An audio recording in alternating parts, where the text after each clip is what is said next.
Bismillahirrahmanirrahim. Assalamualaikum warahmatullahi wabarakatuh.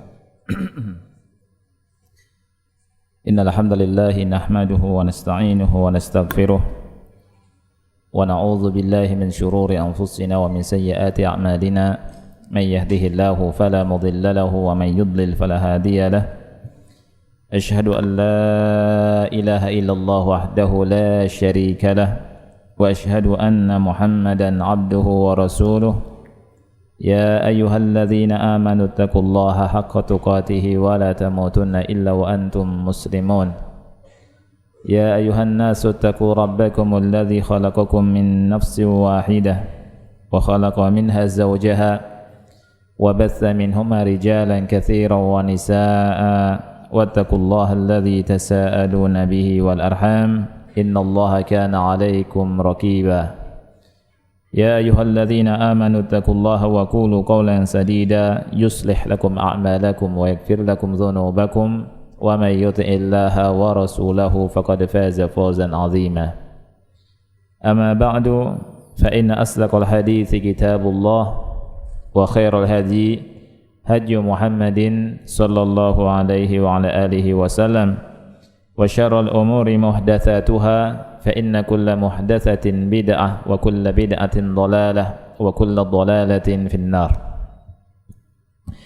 Ahibati fillah, ikhwani wa akhwati fillah rahimani wa rahimakumullah.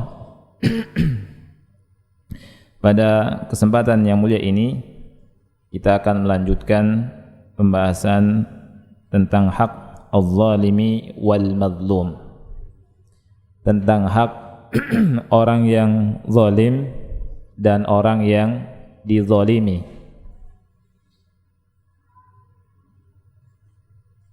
Kita masih berbicara hak yang ke-23 hak yang ke-23 dari kitab ini, yakni hakul zalimi wal mazlum. Sekali lagi tentang hak orang yang dizalimi dan orang yang mendolimi dan orang yang dizalimi. Dalam pertemuan yang lalu kita membahas tentang hadis atau beberapa hadis, di antaranya hadis yang diriwayatkan oleh Al-Imam Muslim tentang orang yang bangkrut, di mana hadis-hadis yang kita baca pada pertemuan yang lalu berbicara tentang anjuran dari Rasul yang mulia alaihi salatu wassalam untuk segera menunaikan hak-hak, dan Rasul sallallahu alaihi wa alihi wasallam dalam hadis-hadis tersebut mengingatkan kita bahwa kezaliman tidak Allah biarkan.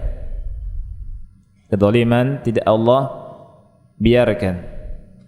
Di dalam hadis yang sahih riwayat Muslim, Rasulullah sallallahu alaihi wasallam bertanya kepada para sahabat, "Atadruna mal muflis?" Wahai para sahabatku, tahukah apa yang dimaksud dengan orang yang bangkrut itu? Kata Rasul, "Atadruna mal muflis?" Tahukah kalian apa yang dimaksud dengan orang yang bangkrut itu? Mereka menjawab, "Innal muflisa min ummati man ya'ti." Mereka menjawab, "Al-muflisu fina man la dirhama lahu wa la mata'." Sesungguhnya orang yang bangkrut itu, kata para sahabat, adalah orang yang tidak memiliki dinar, enggak ada uang, dan dia tidak memiliki harta benda. Rasulullah sallallahu alaihi wasallam berkata, "Innal muflisa min ummati man ya'ti yaumal qiyamati bisalatin wa siyamin wa zakah." Orang yang bangkrut itu, kata Rasulullah sallallahu alaihi wasallam, adalah orang yang datang pada hari kiamat kelak dari kalangan umatku dengan membawa amalan salat, amalan puasa dan amalan zakat. Wa ya'ti wa qad syatama hadza wa qadhafa hadza wa akala mala hadza wa safaka dama hadza wa daraba hadza. Tetapi sayangnya kata Rasul sallallahu alaihi wasallam, selain membawa amalan-amalan besar, dia pun membawa amalan-amalan keburukan. Kata Rasul sallallahu alaihi wasallam, dia pernah mencela seseorang, menuduh seseorang, memakan harta seseorang, menumpahkan darah seseorang dan memukul seseorang. Kemudian kata Rasul, fayu'ta hadza min hasanatihi wa hadza min hasanatihi. Maka orang-orang yang pernah didolimi ini diberikan kebaikan-kebaikan yang dia miliki. Ya, si fulan yang pernah dicela dikasih kebaikannya. Si fulan yang pernah diambil hartanya dikasih. Jadi kebaikan-kebaikan yang dia miliki dari salat, siam dan zakatnya dihadiahkan kepada mereka itu untuk membayar. Kemudian fa idza faniyat hasanatuhu qabla an yuqdama alaihi, apabila kebaikan-kebaikan itu habis, perkaranya belum diputuskan, maka kata Rasulullah sallallahu alaihi wasallam, ukhidha min khatayahum, diambillah keburukan-keburukan mereka, orang-orang yang pernah dizalimi, faturihat alaih, kemudian diberikan kepada orang ini, summa turiha finnar, akhirnya orang ini dilemparkan ke dalam api neraka. Karena orang ini tidak memiliki kecuali keburukan. Tsumma turiha finnar. Hadis ini sahih riwayat al-Imam Muslim. Penulis berkata, ikhwati fillah, min ajli hadza jaa at-tahdhiru fil kitabi was sunnati min adh-dhulam. Karena hal inilah datang peringatan dari atau dalam Al-Qur'an dan dalam sunnah dari perbuatan zalim. Allah Subhanahu wa taala memperingatkan kita dari kezaliman. Rasul pun sallallahu alaihi wasallam dalam sunnahnya mengingatkan kita akan bahaya kezaliman. Penulis menurunkan beberapa ayat Al-Qur'an, di antaranya surat Al-Furqan ayat 19. Surat Al-Furqan ayat yang ke-19. Allah berfirman, "Wa man yadhlim minkum nudzikhu adzaban kabira." Dan barang siapa yang menzalimi atau berbuat zalim di antara kalian, nudzikhu, kami rasakan dia dengan azab yang besar. Barang siapa yang di antara kalian berbuat zalim, kami rasakan dengan azab yang besar. Kemudian juga beliau menurunkan firman Allah surat Ibrahim ayat 42. Surat Ibrahim ayat 42. Allah Subhanahu wa taala berfirman, "Wala tahsabannallaha ghafilan 'amma ya'maludz zalimun. Innama yu'akhiruhum liyaumin tashkhasu fihi al-absar," kata Allah. "Wala tahsabannallaha ghafilan." Janganlah sekali-kali Anda mengira bahwa Allah itu lengah. Amma ya'maludz zalimun, dari apa yang diperbuat oleh orang-orang yang zalim. Innama yu'akhiruhum liyaumin tashkhasu fihi al-absar. Sesungguhnya Allah akhirkan azab mereka sampai pada suatu hari di mana seluruh mata terbelalak. Surat Ibrahim ayat 42. Kemudian di dalam surat Ali Imran ayat yang ke-140, Allah menegaskan bahwa Allah Subhanahu wa taala tidak mencintai orang-orang yang zalim. Allah enggak suka dengan orang-orang yang berbuat zalim. Allah benci dengan orang-orang yang berbuat zalim. Allah berfirman, "Wallahu la yuhibbul zalimin." Wallahu la yuhibbul zalimin. Dan Allah tidak mencintai orang-orang yang zalim. Sama sekali Allah Subhanahu wa taala tidak senang dengan orang-orang yang zalim. Kemudian surat Hud ayat yang ke-18, Allah Subhanahu wa taala berfirman, "Ala la'natullahi 'alal zalimin." Ketahuilah, laknat Allah itu atas orang-orang yang berbuat zalim. Ketahuilah bahwa laknat Allah itu menimpa orang-orang yang berbuat zalim. Laknat artinya dijauhkan dari rahmat Allah Subhanahu wa taala. Laknat artinya dijauhkan dari rahmat Allah Subhanahu wa taala. Barakallahu fikum. Anda perhatikan ada sebagian anak-anak sebelah kiri itu ngobrol sendiri ya. Adik-adik ya, sebelah kiri itu ngobrol sendiri. Kalau misalkan ngobrol, mohon di luar saja ngobrolnya. Karena Allah Subhanahu wa taala berfirman, "Wa ta'awanu 'alal birri wat taqwa wa la ta'awanu 'alal itsmi wal 'udwan." Tolong-menolonglah dalam kebaikan dan ketakwaan, jangan tolong-menolong dalam dosa dan permusuhan. Dengan duduknya kita di majlis ikhwati fillah, ya adik-adik ya, diam kemudian mendengarkan. Kita sudah menolong saudara kita yang mau mendengarkan ilmu, mendengarkan Al-Qur'an dan mendengarkan hadis Nabi sallallahu alaihi wasallam. Tapi ketika kita ngobrol, maka kita akan mendapatkan dosa, dan dosa dari orang yang kita ajak ngobrol, kemudian yang lain pun terganggu. Kemudian menjadikan yang berbicara tidak jadi konsentrasi. Ini dosanya nanti besar. Baik. Kita lanjutkan. Di dalam surat Hud ayat yang ke-18, Allah Subhanahu wa taala berfirman, "Ala la'natullahi 'alal zalimin." Ketahuilah bahwa laknat Allah ini akan menimpa orang-orang yang berbuat kezaliman. Jadi Allah Subhanahu wa taala habarkan, informasikan kepada kita di ayat 18 surat Hud bahwa orang-orang yang berbuat zalim jauh dari rahmat Allah Subhanahu wa taala. Karena laknat adalah at-tardu min rahmatillah. Dijauhkan dari rahmat Allah Subhanahu wa taala. Kemudian setelah menurunkan beberapa ayat Allah Subhanahu wa taala, penulis pun menurunkan beberapa hadis dari hadis Nabi sallallahu alaihi wasallam. Di antaranya hadis sahih riwayat Imam Muslim, hadis qudsi, di mana Allah Subhanahu wa taala berfirman, "Ya ibadi, inni haramtu adh-dhulma 'ala nafsi wa ja'altu bainakum muharrama fala tadhalamu." Wahai hamba-hambaku, kata Allah Subhanahu wa taala, inni haramtu adh-dhulma 'ala nafsi, sesungguhnya aku haramkan kezaliman atas diriku.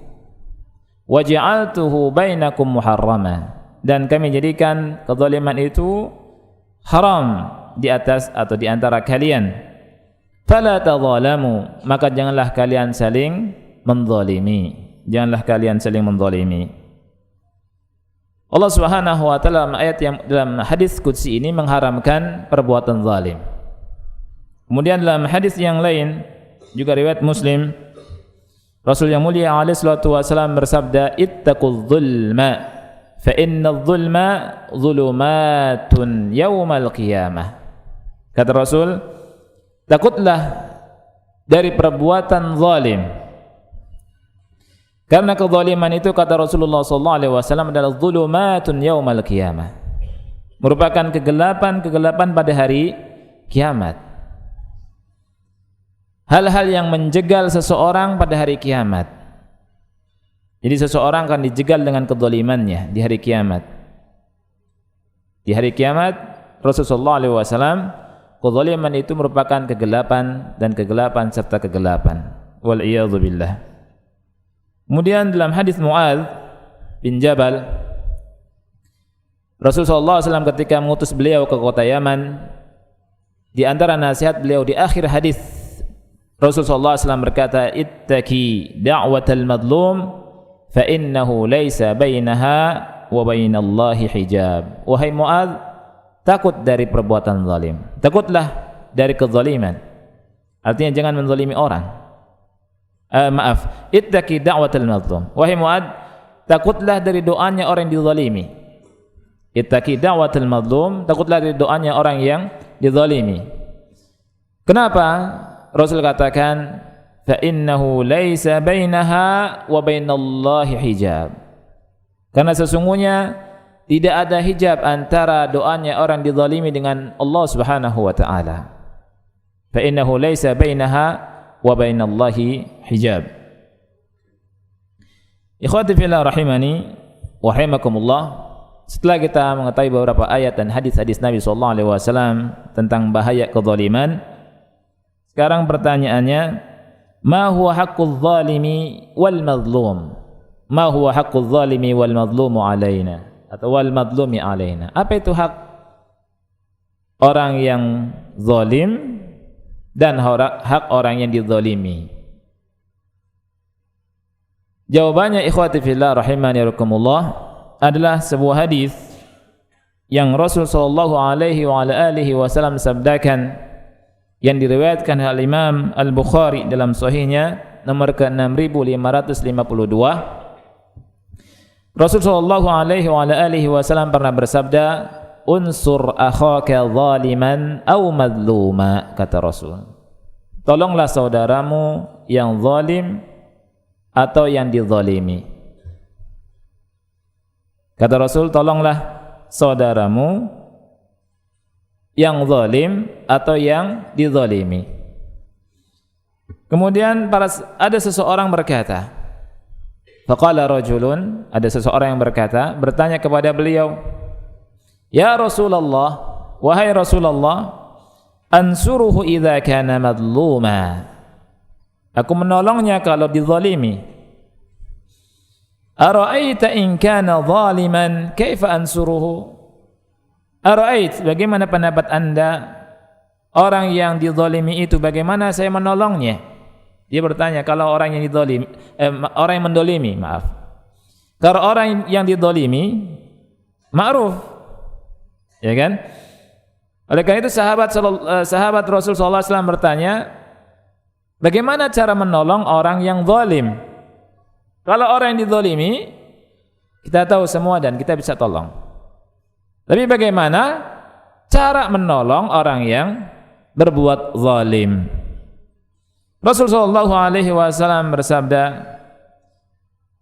tahjuzuhu aw tamna'uhu 'anil dhulmi fa inna dzalika nasruhu, kata Rasul sallallahu alaihi wasallam. Anda cegah dia, Anda larang dia dari kezaliman, sesungguhnya itu yang dimaksud dengan menolong orang yang zalim itu.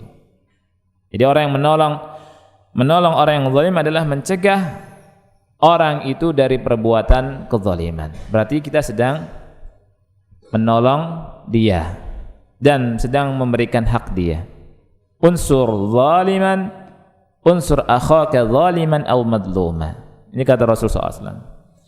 Orang yang dizalimi, naam, kita ada orang yang dizalimi misalkan, kita tolong. Bagaimana orang yang mendolimi, bagaimana menolongnya? Kata Rasul, cegah dari kezaliman. Berarti kita sedang menolong dia orang. Ikhwati fillah rahimani wa rahimakumullah. Ada sebuah hadis. Hadis ini hasan li ghairihi. Derajatnya hasan li ghairihi. Dikeluarkan oleh Imam Al-Haythami dalam Majma' Az-Zawaid. Rasul sallallahu alaihi wasallam bersabda, umira bi 'abdin min ibadillahi yudrabu fi qabrihi mi'atu jildah. Diperintahkan untuk seorang hamba di kuburnya, dia diazab untuk dicambuk 100 kali cambukan. Ini menunjukkan adanya fitnah atau azab kubur. Kemudian falam yazal yas'alu wa yad'u hatta sarat jaldatan wahidatan famtala'a qabruhu alaihi nara. Selalu dia minta, kemudian sampai diperingan menjadi 1 kali cambukan. Dan 1 kali cambukan ini dijelaskan sama Rasul sallallahu alaihi wasallam, kuburnya dipenuhi dengan api dengan 1 kali cambukan. Wal'iyadzubillah. Ini cambukan yang sangat mengerikan. Falamma irtafa'a wa afaqa, ketika dia bangun, dia tersadar, dia pun bertanya, ala ma jallattumuni, kenapa aku dicambuk? Sebab apa aku dicambuk? Dikatakan, dijawab, innaka shallaita salatan bighairi tuhur. Anda salat tidak dengan dasar suci. Ini bahaya. Jadi salat enggak wudu atau tidak bersuci, ya, maka akan dicambuk. Dan cambukannya itu ya, bisa memenuhi kuburan dengan api. Wa mararta 'ala madlumin fala tansurhu, dan Anda pernah melewati orang yang dizalimi tetapi Anda tidak menolongnya. Subhanallah, ikhwati fillah, naudzubillah. Mudah-mudahan kita dilindungi dari Allah dari azab ini. Dilindungi oleh Allah dari azab ini. Kata Rasulullah sallallahu alaihi wasallam, orang yang dizalimi, kemudian orang tersebut tidak menolong orang yang dizalimi tersebut padahal dia mampu, diancam dengan ancaman azab seperti ini. Kalau ada orang dizalimi, bentuk kezaliman banyak. Saudara antum misalkan dizalimi, dijahati oleh orang, misalkan dicegat, diambil duitnya, antum bisa mencegahnya. Biarin saja, bukan saya ini, saya lewat. Ya, diancam seperti ini. Kita lewat, ada majelis kawan-kawan kita sedang menjelek-jelekan salah satu saudara kita, gibah saudara kita. Kemudian kita tahu ini sedang dizalimi ini orang, kita diam saja. Biarinlah supaya dia semakin buruk, semakin jelek, misalkan. Wal'iyadzubillah. Dosanya sangat besar. Melewati orang yang dizalimi, kemudian kita tidak menolongnya, atau seseorang tidak menolongnya, akan diancam dengan ancaman yang keras ini. Orang yang tidak menolong orang yang melakukan atau orang yang dizalimi akan diancam dengan perbuatan ini. Bagaimana dengan orang yang berbuat zalim itu sendiri? Tentunya ancamannya dan azabnya lebih keras lagi. Ini kata beliau, penulis. Ikhwati fillah rahimani wa rahimakumullah. Wa man adh-dhalim min an yadlima yakunu bima yali. Kata beliau, mencegah orang yang berbuat zalim dari kezalimannya, beliau sebutkan dengan beberapa hal berikut ini. Beliau sebutkan 4 hal. Ada 4 hal. Jadi kalau misalkan kita melihat orang berbuat zalim, kita punya hak, dia punya hak atas kita. Kita tolong dia. Cara nolongnya, cegah dari kezaliman. Mencegah dari perbuatan zalim ini dengan 4 hal. Yang pertama, nudzakiruhu anna adh-dhulma haramun harramahu Allah fi kitabih wa harramahu an-nabiy sallallahu alaihi wasallam fi sunnatih.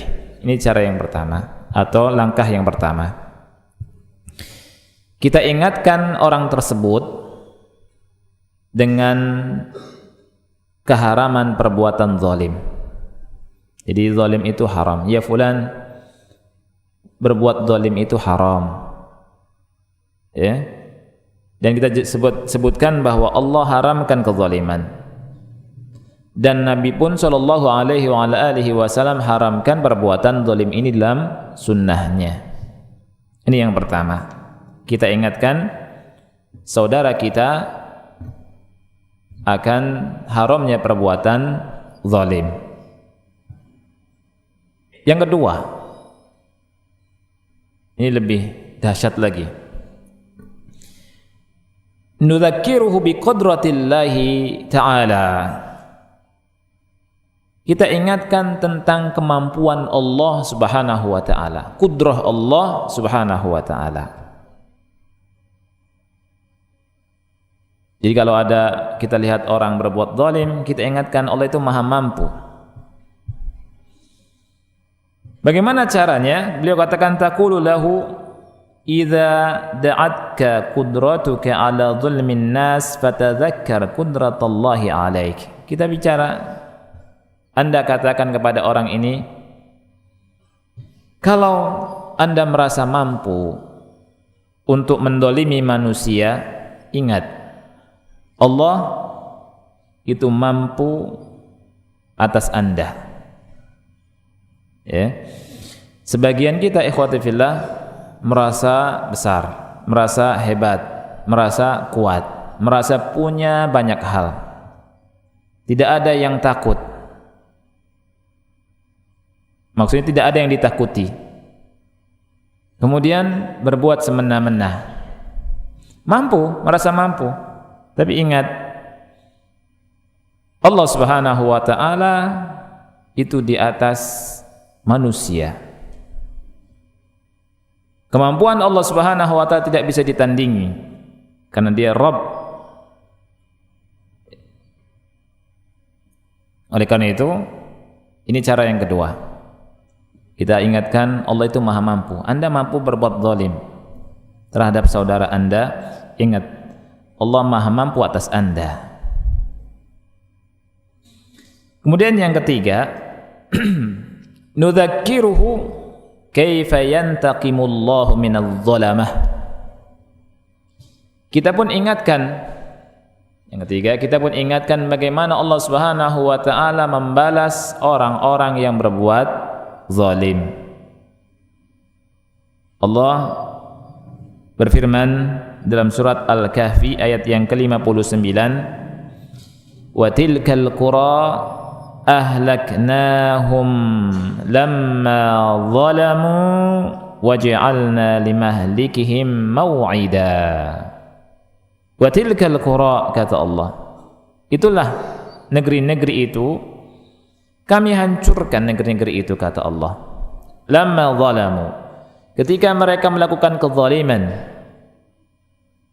Lihat, Allah katakan negeri-negeri yang penduduknya kuat-kuat itu Allah hancurkan karena kezaliman yang mereka lakukan. Nah, kita ingatkan, walaupun misalkan orang zalim itu ternyata sehat, ternyata enggak sakit-sakit, rizkinya banyak, ya, kemudian dia malah didukung oleh orang, semakin kuat. Ingat, Rasul yang mulia alaihi salatu wasallam pernah bersabda dalam hadis yang sahih riwayat al-Imam al-Bukhari, innallaha la yumli lidh-dhalim hatta idza akhadhahu lam yuflithu, kata Rasul sallallahu alaihi wasallam. Sesungguhnya Allah Subhanahu wa taala betul-betul mengulur orang yang zalim, menunda azabnya, diulur sama Allah Subhanahu wa taala, dibiarkan dulu. Sehingga kata Rasul, sehingga ketika Allah azab dia, pasti dia akan pernah luput, kena. Kemudian Rasul membacakan ayat, wa kadzalika akhdhu rabbika idza akhadha al-qura wa hiya zalimah inna akhdahu alimun syadid. Demikianlah bagaimana Allah mengadab Rabbmu apabila Allah azab, demikianlah bagaimana Allah mengadab desa-desa, penduduk negeri-negeri. Ya. Wa kadzalika akhdhu rabbika, demikianlah azab Rabbmu idza akhadha al-qura, apabila Allah mengadab negeri-negeri, artinya penduduk negeri-negeri yang ada. Wa hiya zalimah, negeri-negeri itu berbuat zalim, sebab negeri-negeri itu berbuat zalim. Inna akhdahu alimun syadid, sesungguhnya azab Allah itu sangat pedih dan sangat keras. Jadi kita ingatkan ikhwan fillah yang ketiga, dengan apa? Dengan balasan Allah. Ya, dengan balasan Allah. Karena Allah tidak akan lalai, tidak akan lengah. Allah berfirman dalam surat Ibrahim tadi, wala tahsabannallaha ghafilan amma ya'maludz zalimun. Jangan sekali-kali Anda mengira bahwa Allah itu lengah dari perbuatan orang-orang yang zalim.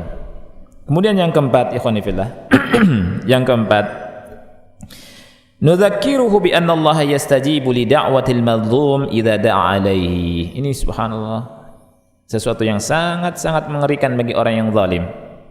Kita ingatkan dia, orang yang berbuat zalim ini, bahwa Allah Subhanahu wa taala mengijabahi.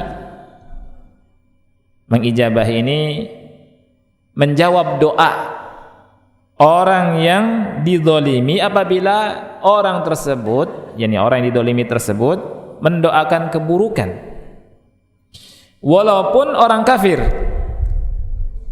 Ya, karena Allah Subhanahu wa taala enggak suka kezaliman.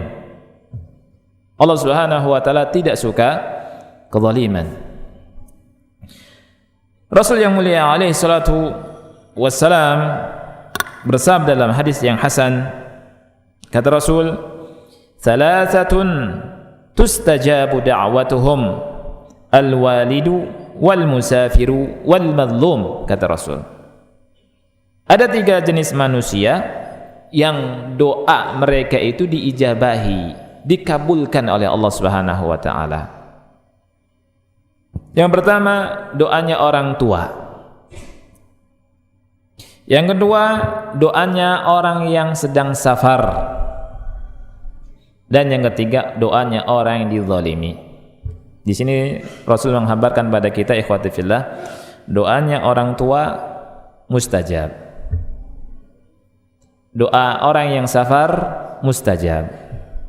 Kemudian doanya orang yang dizalimi juga mustajab. Bahkan kata Rasul sallallahu alaihi wasallam, tidak ada hijab antara dia dengan Allah Subhanahu wa taala.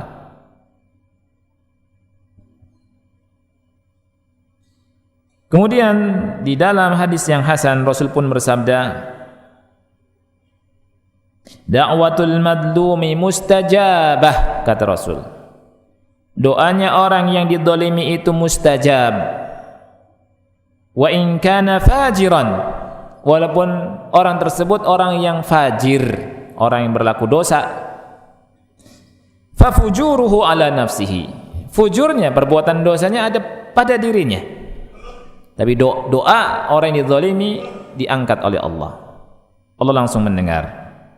Bahkan orang kafir, ketika orang kafir dizalimi, ya, dan dia tidak punya salah, minta sama Allah, berdoa sama Allah, Allah kabulkan doanya. Allah kabulkan doanya. Ini didasari dengan hadis yang hasan dikeluarkan oleh Imam Ahmad dalam musnadnya. Rasul bersabda, "Ittaqu da'watal madlum wa in kana kafiran," kata Rasul. Takutlah Anda dari doanya orang yang dizalimi walaupun dia itu orang kafir. Ini Rasul yang bicara. Takut, kata Rasul, dari doanya orang yang dizalimi walaupun orang yang dizalimi itu bukan orang Islam, tidak seakidah dengan kita, walaupun dia kafir, kata Rasul sallallahu alaihi wasallam. Karena Allah tidak suka kezaliman. Rasul SAW berkata, "Ittaqi atau ittaqu da'watal madlumi wa in kana kafira." Takutlah dari doanya orang yang dizalimi walaupun kafir. Fa innahu laisa dunaha hijab, kata Rasul sallallahu alaihi wasallam. Karena tidak ada hijab antara doa dia dengan Allah Subhanahu wa taala. Kemudian ikhwani fillah rahimakumullah, beliau sebutkan kisah kisah yang menarik, kisah tentang terkabulnya doa. Banyak sekali ikhwani fillah dalam kitab-kitab para ulama bagaimana mereka menghabarkan bahwa doanya orang yang dizalimi itu terkabul. Beliau sebutkan di sini kisahnya Sa'ad bin Abi Waqqas. Beliau pernah dizalimi oleh seseorang, dia berdoa kepada Allah Subhanahu wa taala, mendoakan keburukan tentunya akan seseorang yang mendoliminya. Fastajaballahu da'watah, Allah ijabahi doanya. Kita tahu Sa'ad bin Abi Waqqas, seorang sahabat yang mulia, di antara sahabat yang pertama masuk Islam. Beliau pernah jadi gubernur Kufah di zaman Umar Ibn Khattab radhiyallahu an. Ya. Masyarakatnya mengeluhkan dia. Di antara keluhannya adalah tentang salat dia. Masyarakat mengeluhkan bahwa sholatnya nggak becus. Sholatnya Sa'ad bin Abi Waqqas nggak becus. Ketika Umar bertanya kepada Sa'ad bin Abi Waqqas, dijawab, kata Sa'ad bin Abi Waqqas, "Ama ana wallahi fa inni kuntu usalli bihim salata Rasulillah sallallahu alaihi wasallam ma ukhrimu anha. Usalli salat al-isya fa arkudu fi ulayaini wa ukhifu fil ukhrayaini." Ini kata beliau. Dia jawab, adapun tuduhan tentang saya tidak becus dalam salat saya salat mengimami mereka seperti salatnya Rasulullah sallallahu alaihi wasallam. Ikhwani fillah, kadang-kadang ya, ini di Irak ya, di Kufah itu memang terkenal tempat fitnah ya. Dan kadang-kadang ikhwani fillah, orang ini langsung menuduh Sa'ad bin Waqqas, menuduh ulama, menuduh macam-macam, padahal belum tahu dasar perbuatan ulama. Ini enggak boleh, ya. Nah, seperti halnya kaum Kufah menuduh Sa'ad salatnya enggak becus, padahal kata Sa'ad, saya salat seperti salatnya Rasulullah SAW, memperpanjang 2 rakaat pertama, kemudian memendekkan 2 rakaat terakhir salat isyaknya. Kata Umar bin Khattab, "Dzaka dhannu bika ya Aba Ishaq." Itulah dzan saya kepada Anda wahai Abu Ishaq. Maksudnya, saya enggak berbuat atau berprasangka buruk pada Anda. Itu yang saya yakini dari Anda. Kemudian ikhwani fillah, Umar mengutus orang untuk bertanya tentang Sa'ad bin Abi Waqqas ini di penduduk Kufah, ya. Dan penduduk Kufah tersebut, ya, setiap dimasuki oleh utusan Umar di masjid-masjid tersebut, tidaklah menyebutkan melainkan menyebutkan kebaikan tentang Sa'ad bin Abi Waqqas. Semua menyebutkan kebaikan Sa'ad bin Abi Waqqas radhiyallahu an. Kemudian hatta dakhala masjidan li Bani Abbas, sampai masuk masjid Bani Abbas. Faqama rajulun minhum yuqalu lahu Usamah ibn Qatadah yukanna Aba Sa'dah. Kemudian ada satu orang laki-laki namanya Usamah bin Qatadah. Usamah bin Qatadah, kunyahnya Abu Sa'dah.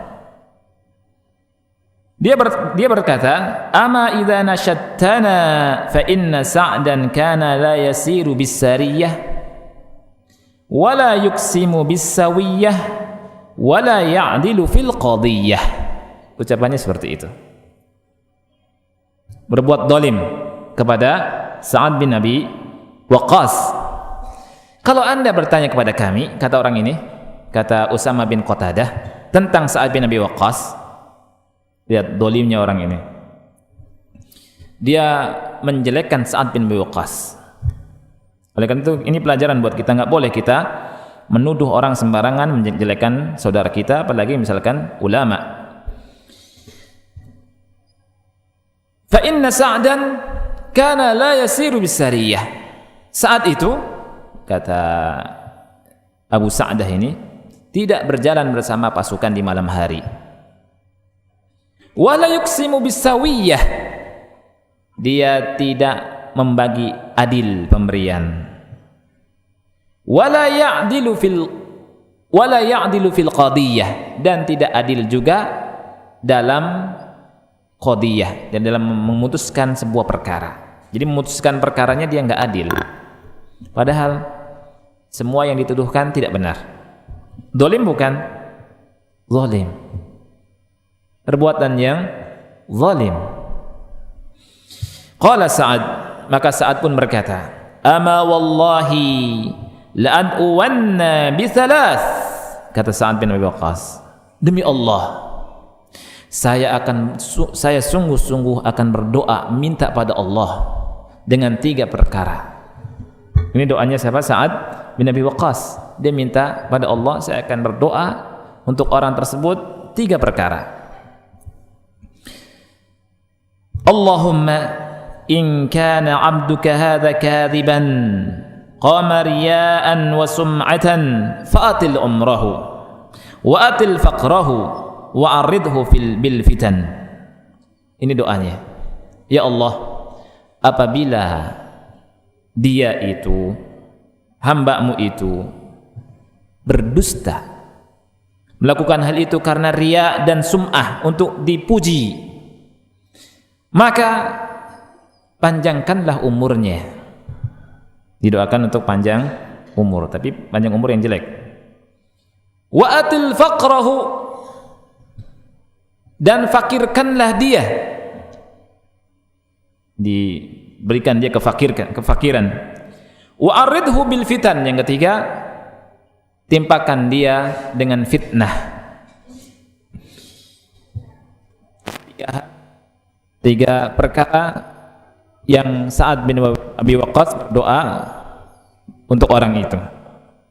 Wa kana ba'da idza su'il, ya, maka setelah Sa'ad bin Abi Waqqas berdoa, ya, dia berkata, jadi umurnya dia panjang, iya umurnya panjang, diberikan kepanjangan umur. Dia ditanya, dia menjawab, syekhun kabirun maftun asabatni da'watu Sa'ad. Syekh, orang tua renta, syekhun kabir, maftun, yang terfitnah dengan fitnah, dan aku ditimpa dengan doanya Sa'ad. Sedikit lagi ikhwan fillah. Qala Abdul Malik berkata, fa ana ra'aituhu ba'da qad saqata hajibah. Saya melihatnya ketika dia sudah tua, alisnya itu sampai menutup matanya. Saqata hajibah ala ainaihi, saking apa? Saking tua rentaknya. Minal kibar wa innahu la yata'arrad lil jawari fit turuki yagmuzuhunna. Sudah tua, semakin tua menjadi tua keladi. Di jalan dia berjalan dan dia fakir, enggak punya apa-apa. Kemudian melihat anak-anak wanita, dia goda, terfitnah. Ya, sehingga manusia bisa melihatnya, alangkah buruknya dia. Dia menjelek-jelekan Sa'ad bin Abi Waqqas radhiyallahu an, ya, di akhir hayatnya, dan lama dia diberikan kefakiran, kemudian terus menjadi tua renta dan terfitnah dengan perempuan-perempuan, dan disaksikan oleh manusia. Dia membuat kezaliman, akhirnya kena doa orang yang dizalimi. Benarlah apa yang disabdakan oleh Rasul sallallahu alaihi wasallam, wattaqi da'watal madlum fa innahu laisa bainaha wa bainallahi hijab. Kata Rasul, hati-hati dari doanya orang yang dizalimi, karena tidak ada hijab antara dia dengan Allah Subhanahu wa taala. Wallahu a'lam bissawab. Ikhwani fillah, subhanakallahumma bihamdika asyhadu an la ilaha illa anta astaghfiruka wa atubu ilaik. Wassalamu alaikum warahmatullahi wabarakatuh.